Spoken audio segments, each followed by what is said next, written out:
Good evening. Welcome to California Today. I'm Liang Zhang. Here's a preview of some of today's stories. California is losing businesses. Major corporations are moving their headquarters out of the state. We'll hear from one expert on where he says are the top spots for these businesses to relocate to. As businesses leave, so do the people. We'll hear from one man who is bringing people together over one shared topic: leaving California. And PayPal has brought back its misinformation fine that could cost users $2,500. That's after they said it was a mistake. Big businesses are leaving the Golden State. One industry expert who specializes in site relocation for large corporations talks about the changes for business standards in the post-COVID world. NTD's Daniel Hall reports. Businesses in California are either leaving the state outright or drastically changing their business models. On Wednesday morning, Elon Musk arrived at Twitter's headquarters in San Francisco. Bloomberg reported on Thursday that Musk denied claims that he would cut 75% of the staff, but did not rule out layoffs. Yeah, so it looks like the Twitter sale to Elon Musk will go through.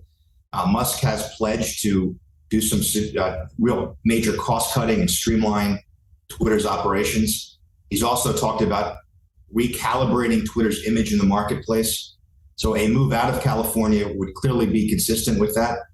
John Boyd is principal with The Boyd Company, a corporate mobility-focused company that provides location counseling for businesses. His company recently released a study that names top U.S. cities for corporate headquarters relocations. It also goes into what The Boyd Company calls a shift to a new normal in office structure. Twitter is one of those companies in question and where Musk may move the headquarters. And Boyd told NTD this is becoming the standard.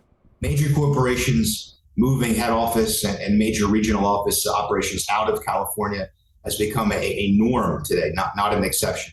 A main point of the study's analysis is state tax structures by comparing operating costs. According to the study, since Nevada and Texas do not impose corporate or personal income tax, they offer higher savings on operating costs compared to the Golden State. We're seeing a preference for suburban locations that are in markets desirable for relocating employees. This is an era of unprecedented mobility. Increasingly, workers want to move to areas that have a lower tax burden.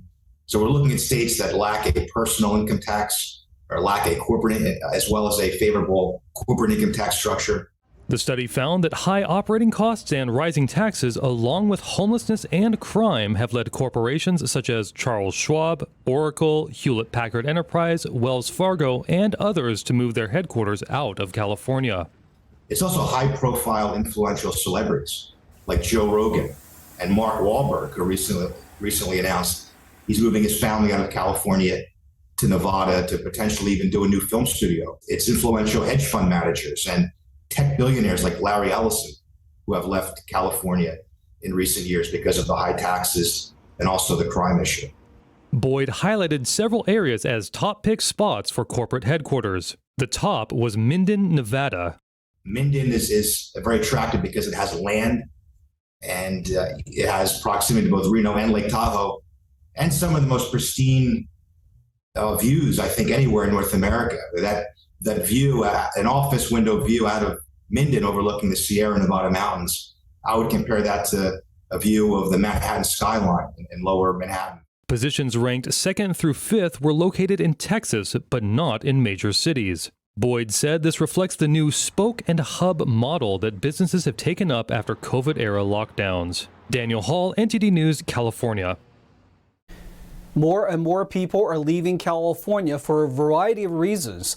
Like-minded people joined a Facebook group to share their experiences. The founder of the group says the main reason is the high cost of living. Leaving the Golden State is bringing people together. Terry Gilliam is the founder of the Facebook groups called Leaving California and Life After California. He told California Insider's Siamak Karami he started back in 2018. California just kept progressing and progressing in a direction I was not happy with. And I believed I wasn't the only person who was not happy living in California.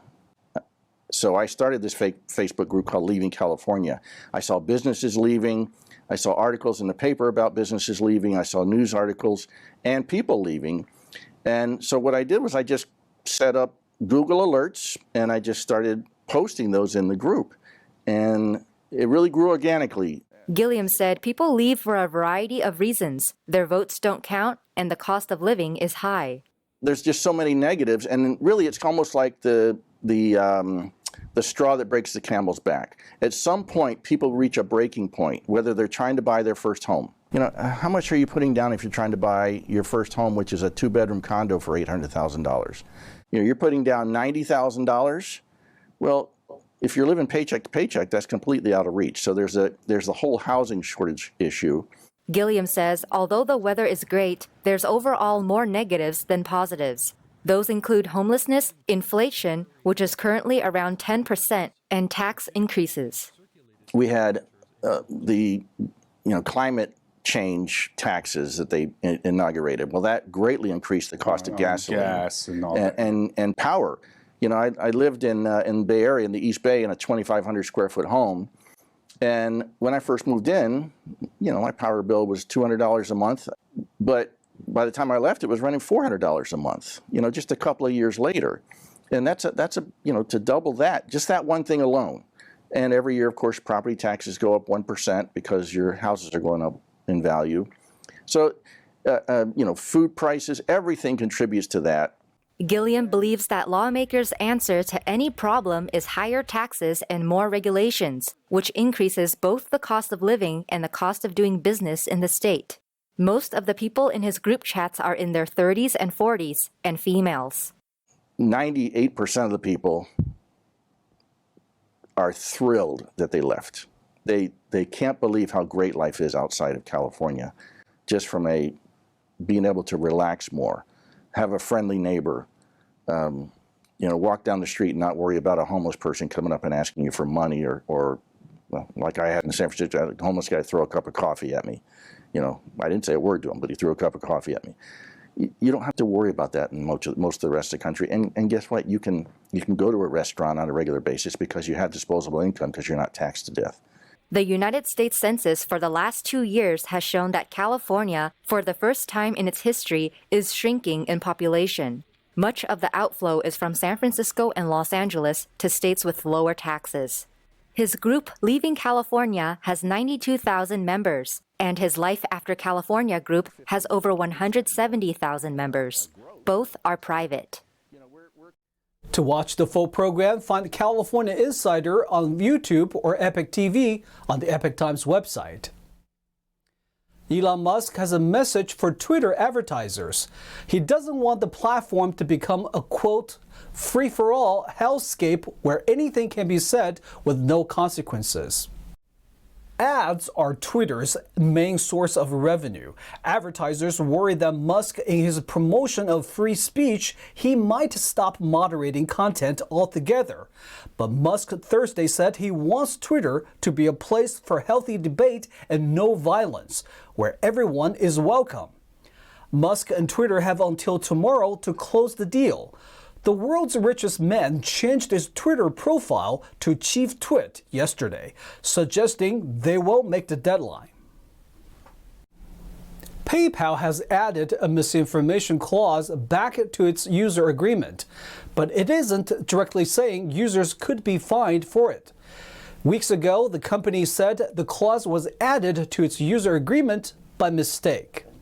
PayPal has added a misinformation restriction to the company's user agreement. As of Thursday afternoon, providing false, inaccurate, or misleading information is a restricted activity for PayPal users as per the company's user agreement. The user agreement then goes on to explain consequences for restricted activities, saying you will be liable to PayPal for the amount of PayPal's damages caused by your violation of the acceptable use policy. You acknowledge and agree that $2,500 per violation of the acceptable use policy is presently a reasonable minimum estimate of PayPal's actual damages. This has led many to speculate that the controversial misinformation fine is back, although the policy isn't clear because the misinformation clause was only added to restricted activities, but not to the acceptable use policy, which is to what the $2,500 fine applies to. In a statement to NTD, a spokesperson for PayPal said only users who violate the acceptable use policy may be fined. Earlier this month, PayPal removed the misinformation part from its users' agreement. Back then, the company said the clause was added by mistake. In response, various Republican senators sent a letter to the company's CEO, saying PayPal has consistently spread the dubious claim that this provision was never intended to be inserted in our policy, as stated by a company spokesperson. If accurate, this statement indicates an astonishing lack of internal oversight at PayPal. The senators gave PayPal until Friday to explain the processes and values that allowed the policy to move forward. Reporting by Arian Pastar, NTD News. Shares of Facebook parent company Meta dropped a whopping 25% today, with $80 billion wiped off its market cap. It's more than one-fifth of its market value. The company reported earnings late yesterday, and it was not good, as earnings report shows. NTD's Sean Marshall has the details. Meta has a number of unique problems for a giant tech company. After it announced earnings that missed analyst expectations, Meta shares dropped over 20%. They're in a serious battle with Apple, multiple digital media uphill battles, and it's transforming its business at a pretty rough time. In the recent earnings call, Mark Zuckerberg shared Meta's focus. In 2023, we're going to focus our investments on a small number of high-priority growth areas. So that means that some teams will grow meaningfully, but most other teams will stay flat or shrink over the next year. Now, here's the part of the call where Zuckerberg sounded a little less confident. So it's hard to have like a simple, we're going to do this one thing and that's going to solve all the issues. I mean, there's macroeconomic issues. There's a lot of competition. There's ads challenges, especially coming from Apple. In the battle of Apple versus Meta, here's what's happening. Apple quietly updated its App Store rules to require that iOS developers use in-app purchases, which gives Apple a 30% commission from the app's revenue. And if that's not enough, Apple is also investing in virtual reality and augmented reality. They're set up to be a major competitor against one of Meta's biggest investments. For Meta's future, Zuckerberg is looking to further leverage artificial intelligence, and he believes their messaging apps are a fairly undermonetized resource. He mentioned their click-to-click ads are worth $9 billion. He also said he believes they can build a substantial-sized business around paid messaging. Sean Marshall, NTD News. We are going to take a short break, but here's a look at what we got for you when we come back. A teacher in Sacramento has been arrested for being involved in the disappearance of a teenage boy for 2 years. But this is after he ran away from home and seemingly went back home of his own will. Earlier this month, a housing policy expert talks about what he described as the misguided policies of California's service of homeless people. We'll hear what he recommends instead. And inmates, along with the rescued dogs, are working to rehabilitate each other. Orange County recently extended the program. We'll hear its success stories. That and more on California Today.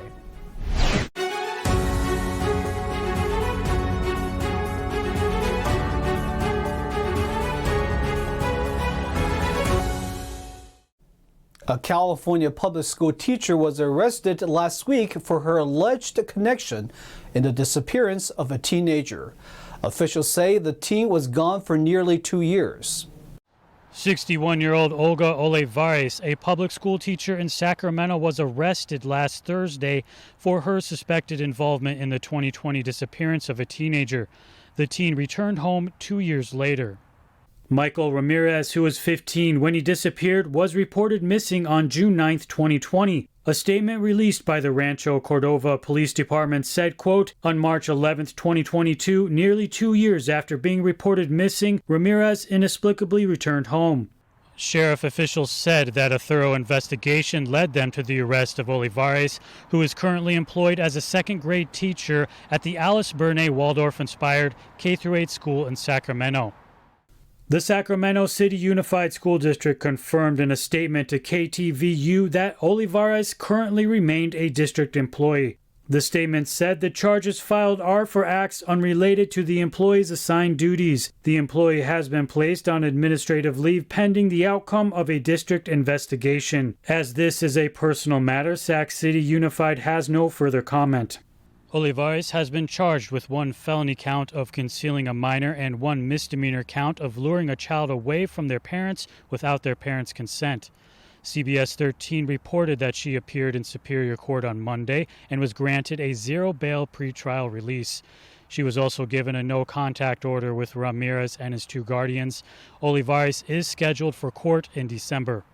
Jason Blair, NTD News, California. According to a new study, misguided homelessness policies have left California communities experiencing worse outcomes than other parts of the country.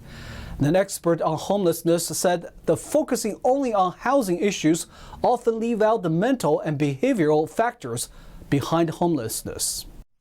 According to a new study by the Discovery Institute, California now boasts almost half of America's unsheltered, street-level homeless population. That's nearly 1 in 4 of America's overall homeless population, even though it contains only 12% of the U.S. population. Robert Marbut Jr., a renowned expert on homelessness and senior fellow at the Discovery Institute, believes that before the federal government can effectively combat the problem of homelessness, it must first understand the root causes. On October 12th, Marbut presented his new research titled How Congress Can Reform Government's Misguided Homelessness Policies. He argued that homelessness should be treated primarily as a mental and behavioral health issue rather than a housing issue. According to Marbut, in terms of the housing first model, California has been the quote, perfect experiment. That's because all federal and state homeless assistance funds go solely to the program. Marbut said, the housing first policy often results in a housing only policy in many cases.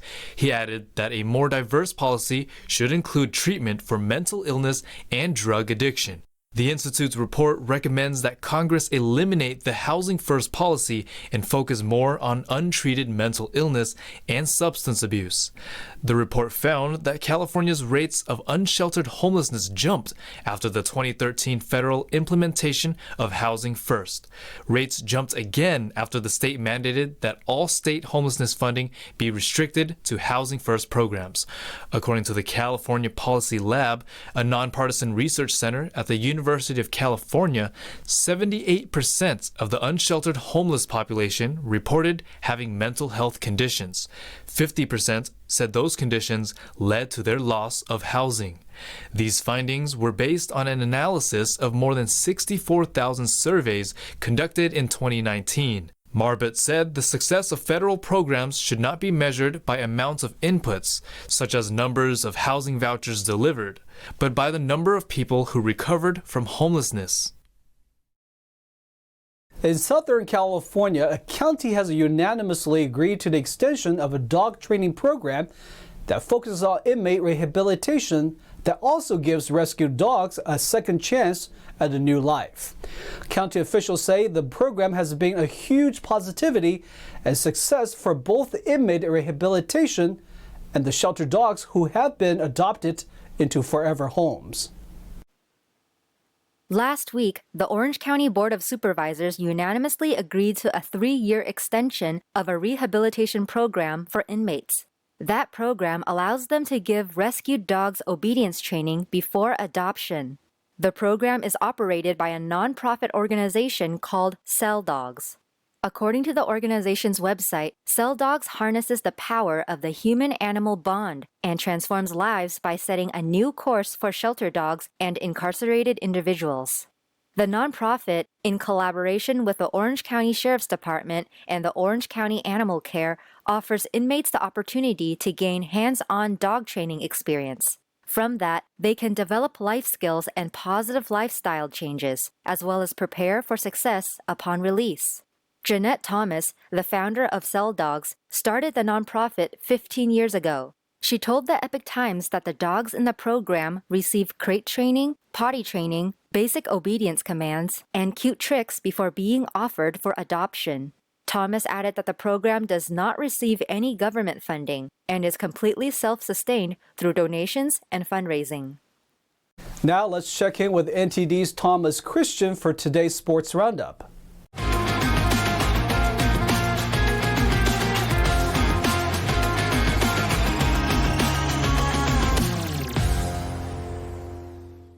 I'm Thomas Christian, giving you the California Today Sports Roundup. After coming off the bench for the first 2 games of the season, the Sacramento Bee reported that Kings rookie Keegan Murray will make his first official NBA start tonight against the Memphis Grizzlies. Selected 4th overall in the most recent draft, Murray has looked like an impressive pick so far, with his size and skill translating well to the NBA level and showing that he can be a key contributor on this team going forward. While still 0-3, the Kings have been competitive in every loss, with their biggest margin of defeat being just 7 points on opening night against the Trailblazers. Murray came off the bench for their 2 most recent matchups after being stuck in COVID-19 health and safety protocols to start the season. Kings fans, Murray may not be a franchise savior, but he's a damn good player and should become a stalwart in the rotation for the rest of the season. Lakers guard Russell Westbrook suffered a hamstring injury and sat out Wednesday night. Many critics around the NBA believe that Westbrook is actively making the team worse, but we found out last night that this Lakers squad is just awful regardless. Aside from Anthony Davis and LeBron James, every player on this roster is being asked to do more on the court than they are truly capable of. As a result, the Lakers are 0-4 with no end in sight for their troubles. Nikola Jokic compiled 31 points, 13 rebounds, 9 assists, and 4 steals as host Denver pulled away for a win over Los Angeles on Wednesday. Bruce Brown scored 18 points, Jamal Murray scored 13, Jeff Green got 10, and Kentavious Caldwell-Pope also had 13 before spraining his ankle on a drive late in the 3rd quarter. Anthony Davis had 22 points and 14 rebounds, while LeBron James finished with 19 points, 9 assists, and an inexcusable 8 turnovers for the Lakers, who are now just one of 3 winless teams in the NBA. Nuggets 110, Lakers 99. Brandon Hagel tallied a tie-breaking power play late goal in the 3rd period as Tampa Bay won at Anaheim.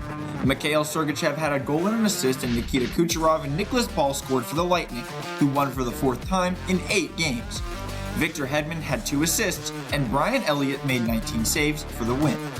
Troy Terry posted a goal and an assist for the Ducks, and Trevor Zegras also found the net. Dmitry Kulikov notched an assist for his 200th NHL point. John Gibson stopped 26 of 29 shots, but Anaheim lost its 6th straight game. Lightning 4, Ducks 2. And that's all for sports.